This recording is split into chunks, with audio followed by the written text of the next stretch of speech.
গ্রহণযোগ্য তাওবা কেমন হওয়া উচিত সে কথা আমি নিজে বলছি না, আল্লাহ তাআলা সূরাতুত তাহরিমার ৮ নম্বর আয়াতে বলছেন, ইয়া আইয়ুহাল্লাযীনা আমানু তুবু ইলাল্লাহ।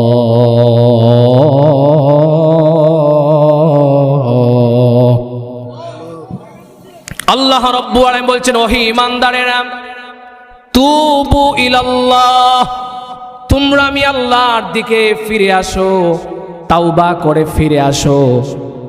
এবার তাওবাটা কেমন হবে? আমার কথা না, আল্লাহর ঘোষণা করে জানায় দিলেন তাওবাতান নাসুহা। আল্লাহ রাব্বুল আলামিন বললেন তাওবাটা হবে এমন, সেই তাওবাটার নাম হচ্ছে তাওবাতান নাসুহা।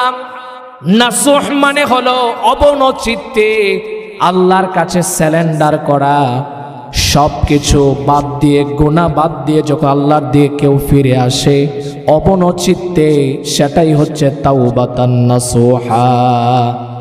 আল্লাহ রাব্বুল আলামিন ঘোষণা করলেন, বান্দা যদি তাওবাতান নাসুহাটা করতে পারো, আসা রাব্বুকুম আইয়ুকাফিরা আনকুম সাইয়্যাতিকুম ওয়া ইউদখিলাকুম জান্নাতিন তাজরি মিন তাহতিহাল আনহার।